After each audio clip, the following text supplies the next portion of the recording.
desses últimos 16 anos eu fiz bastante coisa na internet voltada para o terror, para o fantástico, com uns passeios por alguns lugares. As pessoas nomeiam como magia e como ocultismo. E vira e mexe, isso sempre acaba sendo uma porta de acesso para a gente falar de alguns temas que a gente gosta, despertam um certo temor e ao mesmo tempo alguma adrenalina.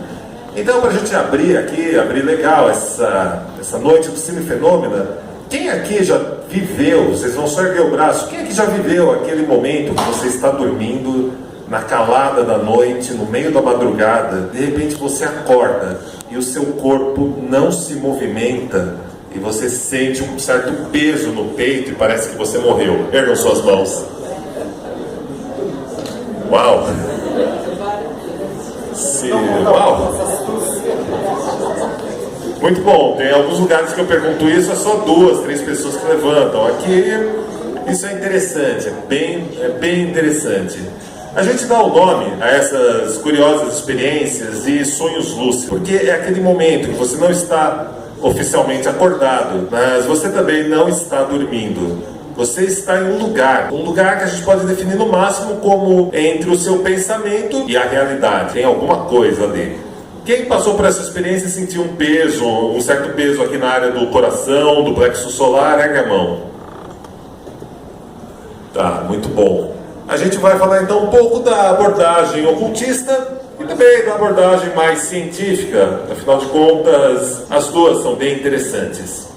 Primeiramente, o sonho lúcido, se você se encontra nesse estado curioso entre o real e o onírico, entre o real e a dimensão dos sonhos, se você não ficar com medo, se você não entrar em pânico, você pode fazer coisas que você geralmente não conseguiria fazer. Você pode procurar uma certa paz, interior ou não, e experimentar passear pelo seu quarto, olhar para os lados. Pode ser que você esteja sozinho. Pode ser que não. Mas, de toda forma, o que vai acontecer a partir desse instante é uma criação, melhor, é uma escolha pessoal e intransferível sua. Pode ser que você encontre alguém, pode ser que não. E pode ser que quando passar isso, você acorde ao amanhecer na sua cama, achando que tudo tenha sido um sonho louco, um devaneio, alguma estranha insanidade. É curioso, porque tem sempre alguma lenda que cerca um bom filme de terror. Principalmente as franquias que fazem mais sucesso e que duram incríveis, vem desde os anos 80 até agora, 2015, né? Um tempo considerável.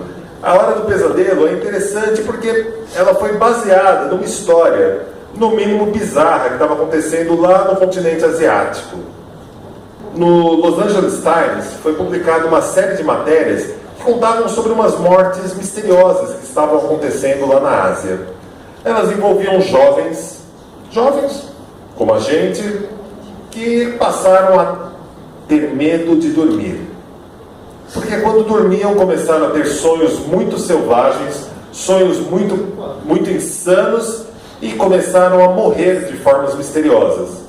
Os médicos, quando examinavam os cadáveres, não conseguiam pontuar nenhuma evidência de por que a pessoa morreu. Era como se ele tivesse visto algo terrivelmente assustador enquanto dormia e morria.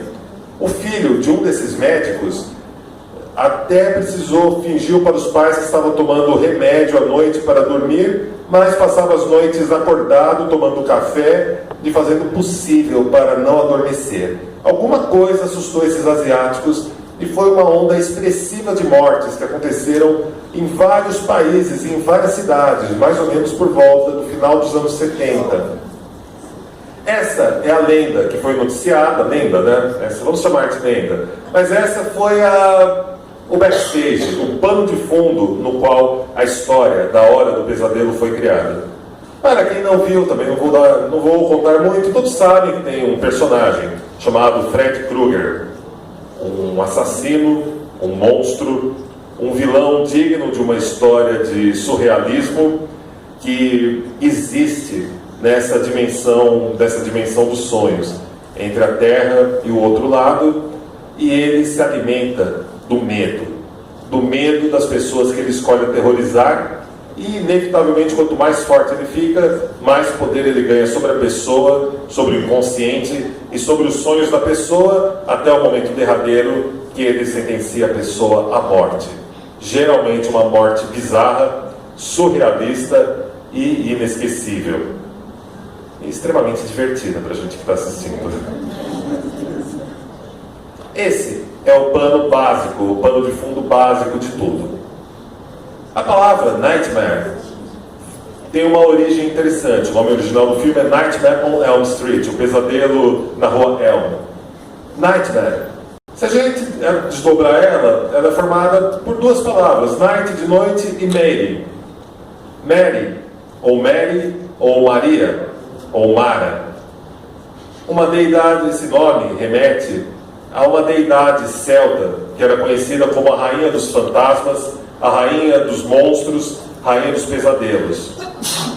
Ela foi mais conhecida pelo outro nome dela, que é Morrigan. Mary, ou Morrigan, era uma deusa tríplice, ou seja, 3 deusas que usavam esse mesmo nome e usavam um segundo nome adjunto a esse. Era uma deusa guerreira, era uma deusa que levava morte na forma dos corvos que devoravam os cadáveres daqueles que eram derrotados em batalhas. Outras histórias mostram ela como uma profetisa que anunciou vitórias e derrotas em alguns dos mitos mais importantes da Irlanda e algumas vezes da Inglaterra. Morrigan, no seu prefixo original, ou Morse, Malévola era a rainha do reino de Morse, ou Morse, que era também o mesmo prefixo do nome de Morrigan. Morse, Morrigan, Mary, Maeve, Masha, eram todos derivados dessa mesma palavra. E ela era, por excelência, a rainha de todos os pesadelos, todos os espectros e de todos os temores,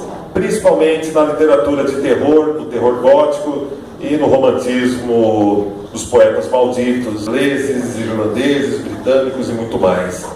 Sim, ela tinha uma parte com o sonho, mas principalmente com os pesadelos. Não são poucos os relatos sobre isso. O que nos leva à nossa segunda parte nesta curiosa encruzilhada, que é falarmos sobre sonhos. O sonho, antes de mais nada, nós podemos olhá-lo pelo enfoque da psicanálise e da psicologia, muito mais higiênico, asséptico, e até passa um clima mais intelectualizado para falarmos sobre o sonho, ou podemos olhar para ele pela minha visão favorita, que é a visão pré-moderna. É uma visão mais antiga, mais arcaica.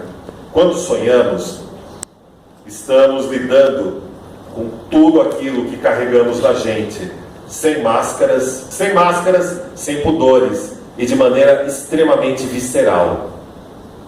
Essa visceralidade do sonho é tão grande, mexe tanto com a gente, que a maior parte daquilo que sonhamos, nós bloqueamos. Nós damos um jeito de não nos recordarmos e de esquecermos. O sonho é uma porta para o imaginário, para você brincar com a sua imaginação, com o seu poder de criar e se tornar aquilo que você se torna, instante a instante. Nada mais poderoso do que um sonho. Em algumas trilhas espirituais de origem europeia, nós, enquanto acordados, nossa personalidade, tudo aquilo que dizemos que somos, ou que afirmamos que somos, tudo aquilo que conseguimos lembrar das nossas escolhas de vida, da nossa história de vida, é chamado um sonho. Tudo aquilo que você é capaz de idealizar sobre você, ou de atribuir às pessoas à sua volta, baseado na sua experiência de vida, é feito da mesma matéria que o sonho. Ou seja, sonhar tem poder.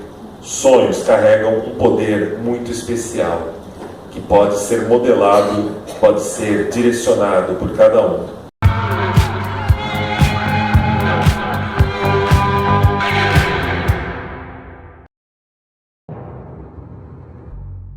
Se você gostou desse vídeo, deixe um curtir, compartilhe-o com pessoas afins e visite sempre nosso portal www.redvamp.com.